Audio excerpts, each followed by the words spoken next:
Hare Krishna. Welcome back to the Mahabharata character series. We are discussing about Kunti Maharani, and we discussed in the last session about how Kunti saw her sons becoming glorious and getting and engaging themselves in glorifying the Supreme Lord. So she saw the glory of her sons and the glory of her Lord when the Rajasuya Yajna was performed, where Yudhishthira was coronated as the emperor of the world, and then he declared Krishna to be the recipient of the Agra Puja, to be the foremost person in the whole universe. At that time, Duryodhana was there, and Duryodhana could not tolerate the opulence of the Pandavas, and he came back and arranged for a gambling match in which the Pandavas lost everything. And Kunti was a passive observer in all this, and she was devastated. She could not intervene because when the family elders were not saying anything, she couldn't say anything. And she was utterly grief struck. Just a few hours ago, her sons were the emperors of the world, and now they were mendicants, having been deprived of all the kingdom and having taken vows to kill the Kauravas. Bhima took a vow to kill Duryodhana, Dushasana, and Arjuna took a vow to kill Karna, and Sahadev took a vow to kill Shakuni. So, when the Pandavas were going to the forest, at that time Kunti readied herself to go to the forest with them as she had gone earlier. So at that time Vidura approached Yudhishthira and told him, "Please, Kunti is too aged now. She will not be able to manage the austerities of forest life. Let her stay with me." So Yudhishthira agreed. Yudhishthira was completely devastated at the turn of events. At that time, Draupadi, she came and fell at the feet of Kunti. Kunti lifted her up and embraced her, and her own eyes were filled with tears. And Kunti told Draupadi, "Please take care especially of Nakula and Sahadev, and especially they are very dear to me." Because Madri had asked her to take care of the children, and she knew that the Pandavas, the elder three were her children, the younger two were Madri's. But she, because they did not have their mother, she took special care of them, and in her absence she requested Draupadi especially to take care of those two. And Draupadi nodded her head. Even at this time of great crisis, such was the magnanimity of Kunti that she was thinking of her duty, and she was thinking of how her promise to her co-wife who had long deceased would be taken care of now. And then the 12 years passed in great distress. Kunti would perform fasts and do austerities to invoke good fortune upon her sons. And she would pray to Vishnu, pray to her worshipable deity Krishna. And she had met Krishna during the Rajasuya sacrifice. But after that, when Krishna again met the Pandavas, he met them in the forest. He went to Kamyavan where the Pandavas were there, and he was extremely angry at that time to see the kind of sufferings that the Pandavas had to go through. But then she could not see her beloved Lord. And in 13th year, when the Pandavas were in Ajñatavas, Kunti had no idea where they were, what they were doing, how they were living. She was in terrible distress thinking of the situations that they must be undergoing. And then at that time, finally, after 13 years, when the Pandavas were discovered, it was in the deadly confrontation at Virat. She got the news, and she also got the news that Duryodhana was not ready to compromise, to give them the kingdom. War was inevitable. As the messengers were going from here and there, Drupada's Brahmin came with a message, then Sanjay went with a message, and then Krishna himself came. Kunti was fervently praying that her sons would be safe and sound. And then when Krishna finally came, Krishna came to Vidura's house and he met Kunti. And Kunti came to her, tears in her eyes, and she said, "My sons, they have suffered so much, oh Krishna." Now Kunti had although she knew Krishna was her Lord, at the same time she also knew that Krishna was the supreme, was her relative, and in terms of relatives, he was her nephew. So she had a very unique relationship. Unlike Yashoda Mai, for whom Krishna's divinity was almost completely covered over, only on very rare occasions when Krishna would show the Vishwarup in his the universe in his mouth or something like that. At that time, Yashoda Mai would momentarily remember that this is God. But at that time, her love would eclipse her awareness of Krishna's divinity. But in Kunti's case, she was aware of Krishna's divinity. At the same time, she also acted with him as if Krishna was her nephew. And it is a very curious and fascinating blend, the way they related with each other.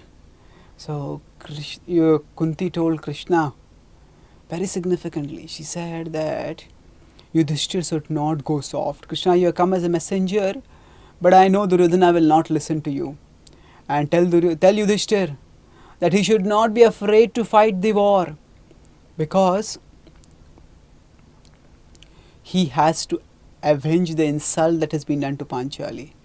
For that reason alone, he has to fight, and if he does not fight, then Panchali will stay unavenged. And that great dishonor that has been done to our house, it will stay forever as a dark mark in history on us. So please tell Yudhishthira, do not compromise. And Krishna consoled Kunti. Kunti broke down into tears.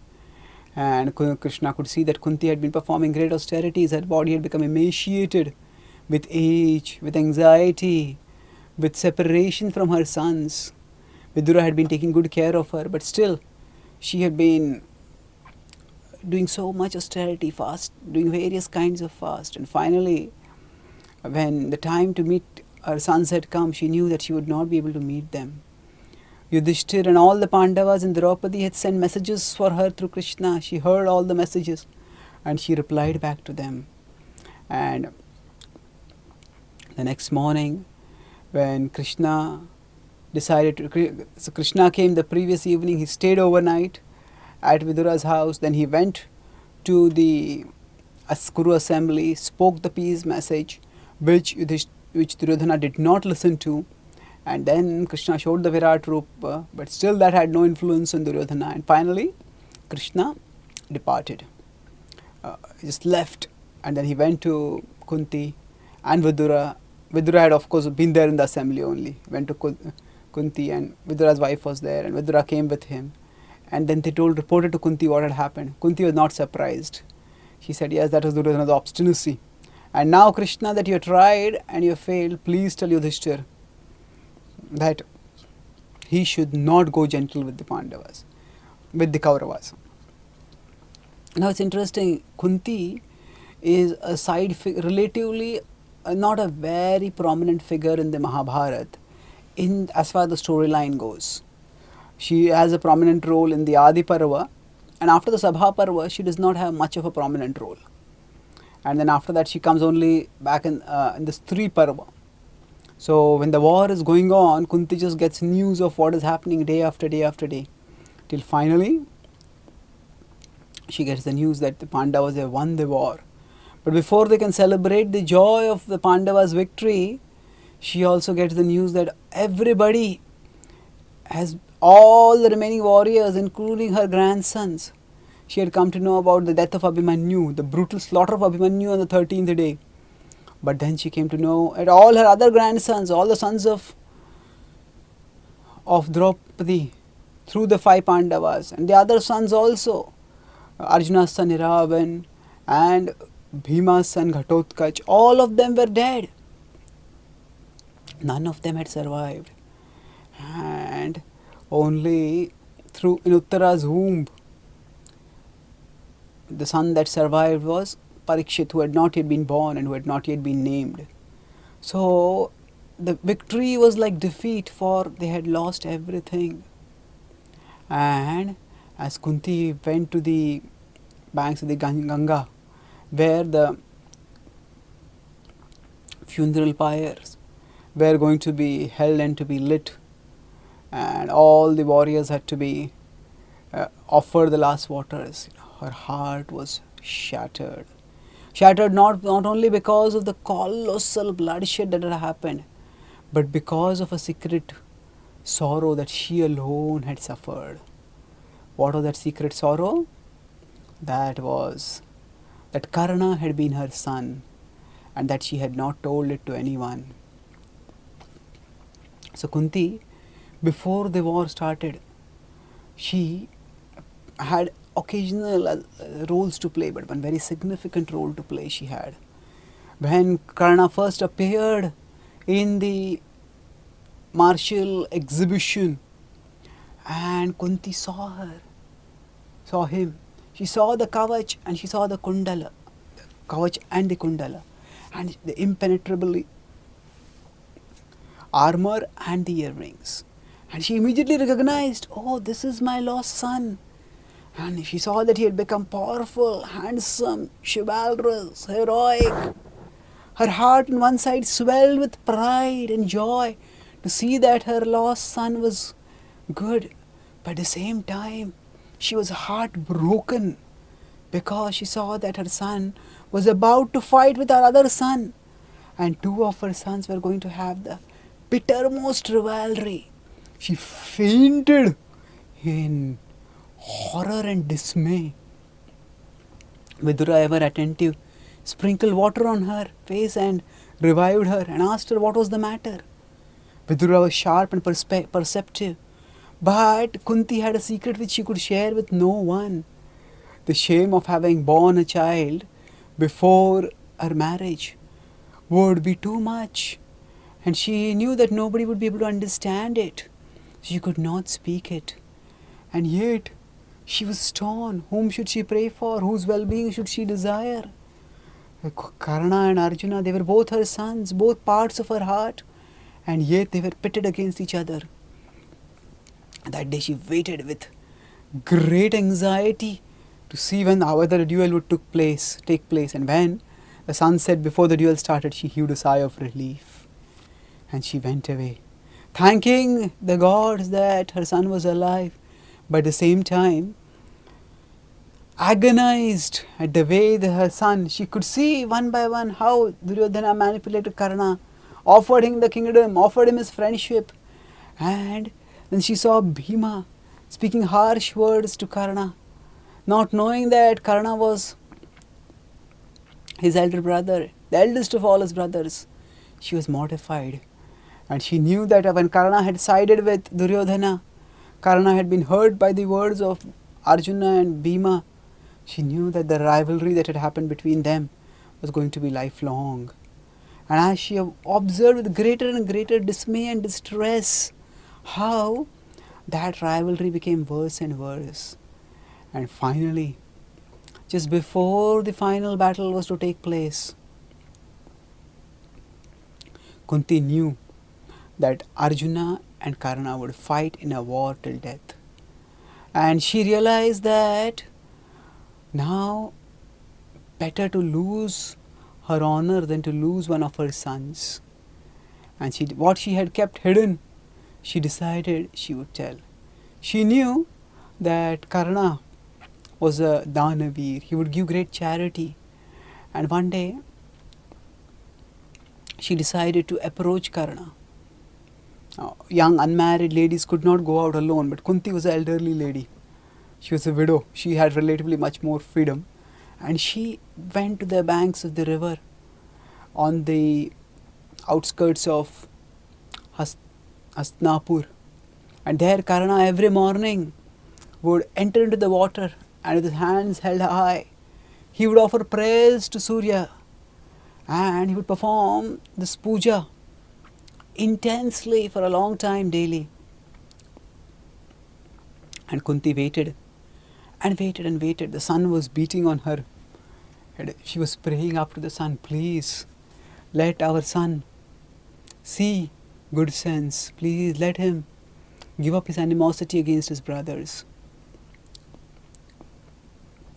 And as uh, Karna came out, he turned around and he saw an elderly lady over there. Surprised, he knew at that time many Brahmanas would come to him for charity and he would give charity. But he had never seen a lady, an elderly lady. By her bearing, she looked regal. And as he looked closely, he saw this was the Pandava's mother, Kunti. He was intrigued and perturbed. He immediately approached her and he said, "Oh, honorable lady, what can I do for you?" He could see from the sweat on her face that she had been waiting for him for a long time under the sun. "What can this son of a Suta do for you?" Kunti's eyes were on the ground. She could not look at Karna, knowing that she had to tell him a truth that would cause his whole world to spin apart. And she looked up with a small voice. She looked up into the eyes of Karna and she said, "Oh son, do not call yourselves the son of a Suta anymore. You are my son, begotten through the great celestial deity Surya Dev." As she spoke, her heart trembled within her. She looked at Karna's eyes, hoping that Karna would understand the truth, understand her situation, and understand the right course of action to follow. Karna looked at her, shocked, disbelieving, his eyes opened wide. How is it possible? Kunti, in a trembling voice, told her the whole story. And she told him that till now I was afraid to tell this to you, but now I know that you and Arjuna were going to fight with each other, and I cannot tolerate the thought of you killing each other. One of you dying. Both of you are my sons. Both of you are part of my heart. Please, do not fight against the Pandavas. Join their side. You are not a Suta. You are the eldest of the Pandavas. Please join their side. She begged to Karna. Karna was overwhelmed with emotion. All his life, he had felt a special attraction to the son, not knowing why. Now he understood that illustrious deity was his father. And yet he thought of what Kunti was asking. And he hardened himself. He said, "All your life, you denied me the honor that was mine. All my life I had to suffer the taunts of the world because they all called me Sutaputra. And now, O lady, when your son is in threat from me, you are coming to me. I cannot believe that you have my best interests at heart. I believe that you have come to me just for the protection of your son." Kunti shook her head, tears in her eyes. How could he understand what agony her heart had gone through when she had put off her child? How she had fervently prayed to the gods for the safety of her child. How she had rejoiced and how she had panicked when she had seen Karna again.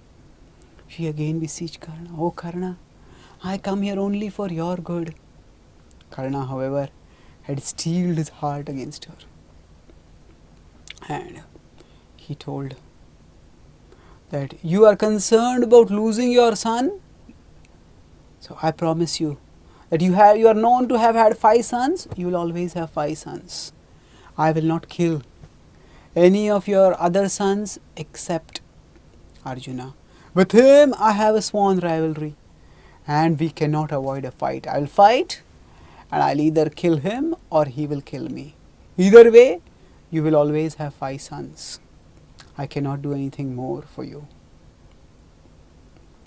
Kunti looked at her son. She saw the hard lines on his face and she knew that he could not change. He would not change his mind. She opened her arms, begging Karna to come in. Karna, against his will, ran in and embraced her. Kunti bathed his shoulders with her tears. And then, when she took a long look at his face, and then, "Oh Karna, now I leave." And Karna knew that they were unlikely to meet. Kunti knew that although Karna was heroic, he had no chance when he was fighting against Arjuna, who was with Krishna. She knew this was the last meeting with her son.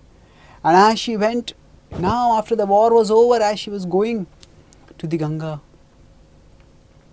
she was remembering her whole life, and she was remembering how she had her last meeting with Karna. Her first and last meeting it was. And she now again had to steel her heart. And she came to, as Yudhishthira was offering waters for all the deceased relatives, Yudhishthira, she called him and she said, "Oh Yudhishthira, you have to offer waters to one more person. Offer waters for Karna also. He was your oldest brother. He was begotten by Surya in me before I was married." Yudhishthira was shocked. He said, Oh mother, what is this I am hearing? Karna was my brother. From the first time when I saw him, I held him in mortal fear. And Yudhishthira looked around at his brothers. They were hearing and they were also shocked. Okay, son, Yudhishthira, I couldn't tell this to you. Did he know this? Alas, how could I have fought against my own brother? He said, if only I had known, then I would have given the kingdom to him, and we could have avoided this war. Alas, we have killed our own brother. Yudhishthira started lamenting. Kunti said, "Oh son, Yudhishthira, do not lament like this." Karna knew the truth. I went and told it to him, and I begged him not to fight against you. But his mind was set. He would not have listened. He knew. And then Kunti told him that he had given his word that he would not kill anyone except Arjuna. And Yudhishthira remembered the 17th day when he had fought against Karna, and Karna had wounded him mortally but had not killed him. He understood what had happened. And he says, "Oh mother, how much must you have suffered in secrecy, keeping the secret away from the world for so long? But oh mother, I wish you had told me this. We could have avoided so much bloodshed. You should have trusted me with this." Kunti said, "I wanted to tell you, but Karna told me not to tell you. Karna knew your virtuous nature, and he knew that if you came to know, you would offer the kingdom. And he would have to offer the kingdom.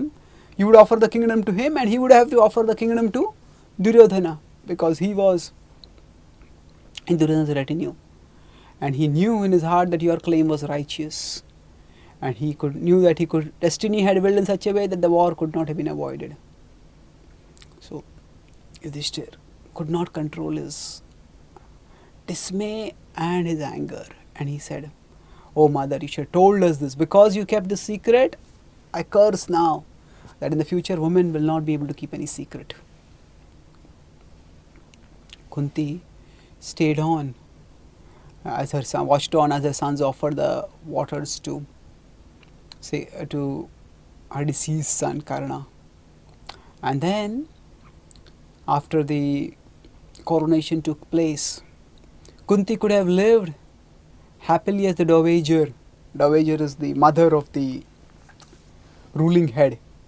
So she could have lived, but she decided that she would much rather perform austerities. And she departed from the world. Along with Dhritarashtra and Gandhari, when they took Vanaprastha and renounced the world, Kunti also went with her. And Kunti, she departed where?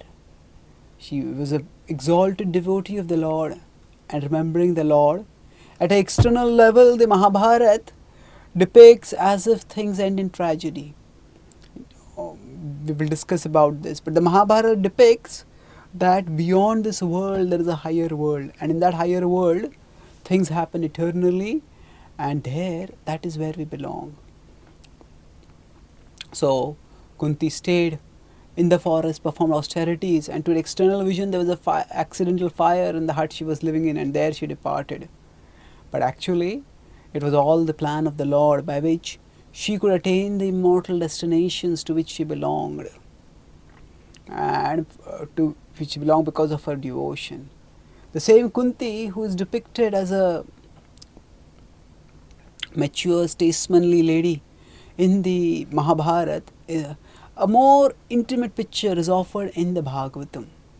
In the Bhagavatam, Srimad Bhagavatam, in the 8th chapter of the first canto, verses 18 to 43, are the prayers of Kunti.